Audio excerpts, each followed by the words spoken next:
काही वर्षांपूर्वी एखाद्या पर्यटन स्थळी देवदर्शनाला कुठे फिरायला गेलं, तिथं मुक्काम पडला तर सगळ्यात मोठी अडचण निर्माण व्हायची ती नेमकं राहायचं कुठे। हे सगळ्यांमध्ये कोणती हॉटेल, तिथलं भाडं काय, तो आपल्या खिशाला परवडेल का, अशा एक ना अनेक समस्या पुढे असायच्या। खरं तर एका दिवसातच परत येता येईल असे ठिकाण त्यामुळे निवडली जायची, पण अर्थात असं काही नाहीये।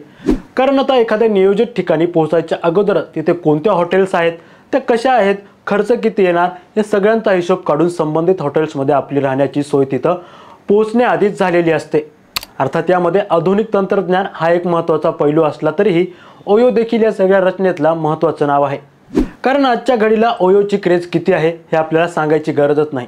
विशेष करून तरुणाई हा पर्याय जास्त निवडताना दिसते, पण ओयो ही काही अचानक एका रात्रीतून उभी राहिलेली नसून त्याच्या पाठीमागे जो इतिहास आहे तो नक्कीच ऐकण्यासारखा आहे।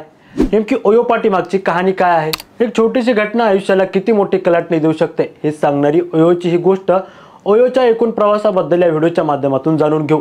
सध्या उन्हाळ्याच्या सुट्ट्या सुरू आहेत। सुट्ट्यांच्या दिवसात फॅमिलीसोबत फिरायची मजा काय औरच असते। अर्थात निवांत सुट्ट्या असल्याने फिरणं हे निवांतच असतं, म्हणजे वन डे रिटर्नचा कार्यक्रम आता सहसा नसतो। आता साहजिकच निवांत कार्यक्रम असल्यावर मुक्काम पडतो आणि मुक्काम पडल्यावर हॉटेलमध्ये थांबलं जातच। हल्ली कोणत्या हॉटेलमध्ये थांबायचं हे आधीच फिक्स झालेलं असतं आणि आपली रूमही बुक केलेली असते। पण हे सगळे शक्य आता कशामुळे होते किंवा हे सोपं कशामुळे झाले, तर एका मुलामुळे झाले, जो 19 वर्षाचा असताना आपल्या आईवडिलांसोबत देवदर्शनासाठी गेला होता। देवदर्शनाला गेल्यानंतर तिथं त्याची आणि त्याच्या आईवडिलांची राहण्याची सोय झाली नाही, तेव्हा तो मुलगा निराश झाला, पण त्याच्या डोक्यात मात्र वेगवेगळ्या कल्पना जन्माला येत होत्या। तो तिथून रिकाम्या हाताने परतला नाही, तर डोक्यात एक विलक्षण संकल्पना घेऊनच परतला। अर्थात आपण ज्याच्याबद्दल बोलतोय त्याचं नाव आहे रितेश अग्रवाल।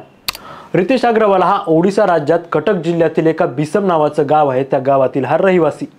16 नोव्हेंबर 1993ला त्याचा एका मारवाडी कुटुंबात जन्म झाला।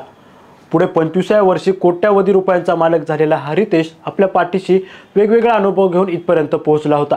कारण मारवाडी घरात जन्माला आलं म्हणजे व्यवसाय त्याच्या हातातच असतो, असा आपला एक समज तयार झालेला आहे। अर्थात त्यात काही प्रमाणात सत्यही असेल, पण व्यवसाय सुरू करणं, व्यवसाय हातात येणं आणि व्यवसाय सांभाळणं या वेगवेगळ्या गोष्टी आहेत। एक वेळ व्यवसाय सुरू करणं, व्यवसाय हातात येणं सोपं काम आहे, पण व्यवसाय यशस्वी चालवणं हे सगळ्यात मोठं आणि अवघड प्रकरण आहे। कारण व्यवसाय सुरू करून देता येऊ शकतो, व्यवसाय उभाही करू शकतो, पण व्यवसाय चालवण्यासाठी लागते ती जिद्द, मेहनत आणि काम करण्याची मनापासूनची तयारी। अर्थात हे सगळे गुण रितेश अग्रवालमध्ये होते। 12वी पर्यंतचं शिक्षण रितेशने ओडिशातल्या स्केअर्ड हार्ट स्कूलमध्ये घेतलं। रितेशचं IITला ॲडमिशन घ्यायचं स्वप्न होतं, पण त्यानुसार राजस्थानमधल्या कोटामध्ये क्लासेस लावणे आणि आपली IITची तयारी सुरू केली।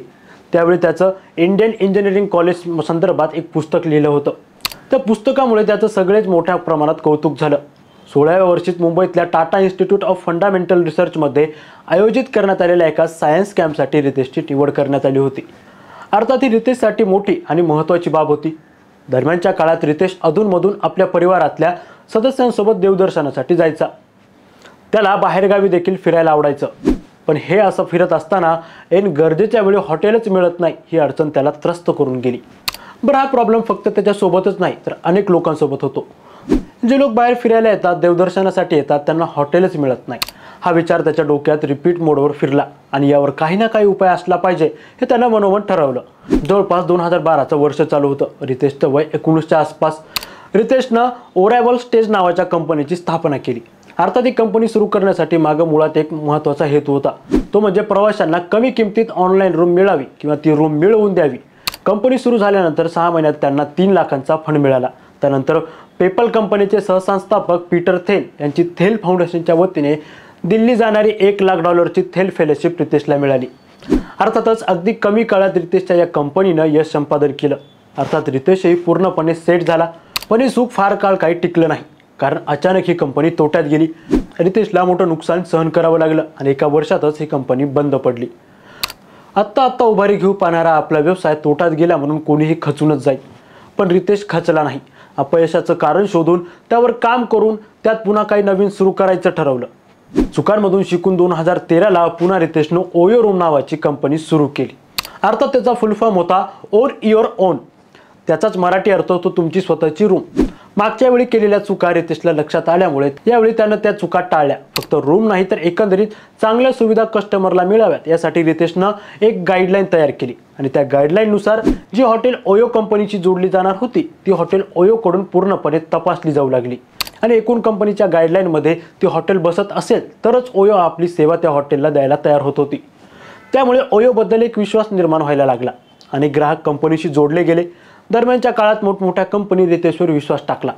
2014 मध्ये LSVP आणि DSG कंझ्युमर पार्टनर्स ओयोमध्ये 4 करोड रुपयांची गुंतवणूक केली.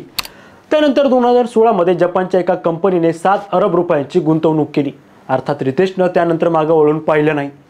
देवदर्शनाला गेल्यावर राहण्यासाठी रूम मिळाली नाही. या गोष्टीमुळे जी कल्पना उदयास आली, जी कल्पना एका मोठ्या व्यवसायात रूपांतरित झाली, त्या पाठीमागे सगळं श्रेय रितेशचंच आहे. केवळ पैसे कमवणं हा उद्देश समोर ठेवून व्यवसाय मोठा होऊ शकत नाही, तर लोकांची मदत व्हावी या उद्देशाने केलेलं काम देखील चांगला व्यवसाय उभं करू शकतं. हेच सांगू पाहणारा हा किस्सा तुम्हाला कसा वाटला हे कमेंट करून नक्की सांगा आणि आमचं चॅनल इन्फोवारीला लाईक, सबस्क्राईब आणि शेअर करायला विसरू नका. तुर्तास खूप खूप धन्यवाद.